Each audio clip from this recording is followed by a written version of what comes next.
Did all of Europe really benefit from slavery and colonialism? Let me address this question properly. Someone asked me, what about Austria, Norway, Switzerland, Sweden and Denmark? Why should they accept migrants when they didn't have colonies? This is where people get history wrong, because Europe didn't need to hold colonies to benefit from them. Colonialism was a continental economic system, and almost every European nation profited and benefited from it. Let's break this down clearly. Number one, Denmark. Yes, Denmark did have colonies. In the Caribbean, they had St. Thomas, St. John, St. Croix. In Africa, forts on the Gold Coast, modern-day Ghana. In India, trading posts like Tranquebar, and they engaged heavily in the transatlantic slave trade. Denmark only sold its Caribbean colonies to the US in 1917, so the idea that Denmark was neutral, completely false. 2. Sweden. People don't know this, but Sweden did engage in colonialism.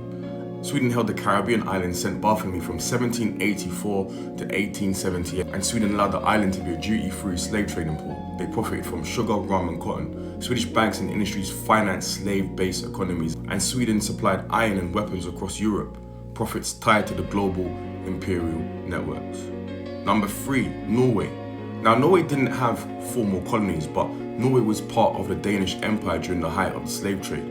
And this meant Norwegian ships, Norwegian sailors and Norwegian industries are directly involved in the transatlantic economy through Denmark. Norwegian merchants supplied timber, tar, ships, all used in slave colonies. So the idea that Norway was neutral is historically inaccurate. Number 4, Austria, formerly known as the Habsburg Empire. Austria didn't run large overseas colonies, but it benefited from the slave-based economy indirectly through banking, insurance, trade financing, textile industries dependent on slave-grown cotton, investments in colonial companies, and imperial alliances with imperial colonial powers. Austrian merchants were deeply tied into European global trade routes built on slavery and extraction. And the Habsburg Empire used forced labor systems in Europe that mirrored colonial logic. And number 5, Switzerland, the most misunderstood one. Switzerland had no colonies, but Swiss wealth is heavily connected to colonialism.